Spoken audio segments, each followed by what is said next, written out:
মধ্যপ্রাচ্যের আকাশে আবারও মার্কিন সাম্রাজ্যবাদের আগ্রাসী ছায়া দেখা দিলেও এবার আর ওয়াশিংটনের চোখ রাঙানি মুখ বুঝে সহ্য করবে না তেহরান। মার্কিন হামলার মাত্র কয়েক ঘন্টার মাথায় কুয়েত ও বাহরাইনের অবস্থিত আমেরিকার কৌশলগত সামরিক ঘাঁটিগুলোতে ড্রোন ও মিসাইল দিয়ে তীব্র পাল্টা আঘাত এনেছে ইরান। হরমুজ প্রণালীর অত্যন্ত গুরুত্বপূর্ণ কেশম দ্বীপে মার্কিন আগ্রাসনের পর এখন দুই দেশের মধ্যে সরাসরি যুদ্ধ শুরু হয়ে গেছে।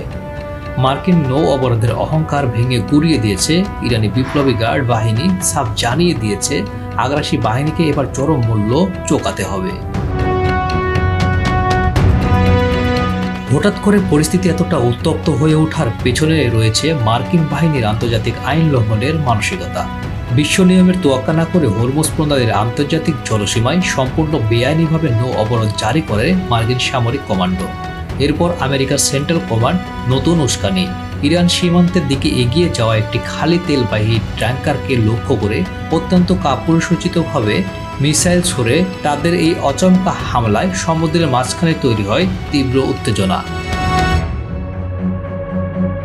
মার্কিন ক্ষেপণাস্ত্রের আঘাতে এই বাণিজ্যিক ট্যাঙ্কারগুলো ইঞ্জিন রুম পুরোপুরি ধ্বংস হয়ে যায় এবং জাহাজটি সাগরে অচল হয়ে পড়ে। ওয়াশিংটন প্রশাসন এই কাপুরুষোচিত হামলাকে তাদের তথাকথিত নৌ অবরোধের বড় সাফল্য হিসেবে প্রচার করার চেষ্টা করেছে। তবে ইরান এই ঘটনাকে মোটেও হালকাভাবে নিচ্ছে না।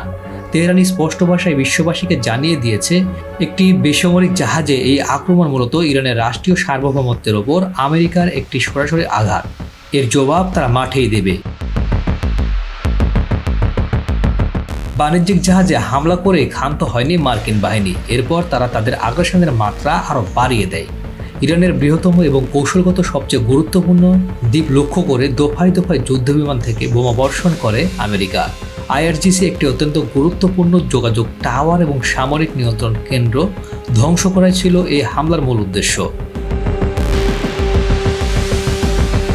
তবে পরাশক্তি আমেরিকার এই অতর্কিত হামলার মুখে ইরান এবার হাত গুটিয়ে বসে থাকেনি। আঘাত আসার সাথে সাথে পূর্ণ শক্তি দিয়ে প্রতিরোধ করে তুলেছে ইরানের ইসলামী বিপ্লবী গার্ড বাহিনী। কেশম দ্বীপে হওয়া অন্যায়ের নিখুঁত ও দাঁত ভাঙার জবাব দিতে কোনো রকম সময় নষ্ট করেনি তারা। কুয়েত ও বাহরাইনের থাকা মার্কিন ঘাঁটিগুলোকে নিশানা করার চারপাশ থেকে ঝাঁকে ঝাঁকে ব্যালিস্টিক মিসাইল ও আত্মঘাতী ড্রোন ছোড়ে তারা। সেকেন্ডের মধ্যে মার্কিন ঘাঁটিগুলোতে আশ্রে পড়ে ইরানের এই ভয়ঙ্কর প্রতিশোধ। আইআরজিসির দাবি অনুযায়ী তাদের নিখুঁত ও সুনির্দিষ্ট হামলায় বাহরাইনে অবস্থিত মার্কিন পঞ্চম নৌবহরে সদর দপ্তর ও ওই অঞ্চলের একটি প্রধান মার্কিন বিমান ঘাঁটি ব্যাপকভাবে ক্ষতিগ্রস্ত হয়েছে। একই সাথে আমেরিকার একটি সামরিক হেলিকপ্টারও ধুলোয় মিশিয়ে দেওয়ার দাবি করেছে তারা। যথারীতি মার্কিন সেন্টাকম নিজেদের বড় ক্ষয়ক্ষতির আড়াল করতে দাবি করছে যে তারা ইরানের বেশিরভাগ মিসাইলই মাঝপথে ধ্বংস করে দিয়েছে। তবে মধ্যপ্রাচ্যের মাটি যে আজ ইরানের সামরিক শক্তিতে কেঁপে উঠেছে তা আর কারোই অজানা নেই। আসলে মধ্যপ্রাচ্যে এই পরিস্থিতি একদিনে তৈরি হয়নি। এর পেছনে রয়েছে পুরনো ক্ষোভ। চলতি বছরের ফেব্রুয়ারি মাসের শেষের দিকে ইরানের মাটিতে মার্কিন ও ইসরায়েলি বাহিনী যৌথভাবে একটি বড় বিমান হামলা চালায়, যার পর থেকে পুরো অঞ্চলটি বারুদের স্তূপের ওপর দাঁড়িয়েছিল। সেই হামলায় ইরানের তৎকালীন সর্বোচ্চ নেতা সহ হাজার হাজার নিরীহ মানুষ প্রাণ হারান।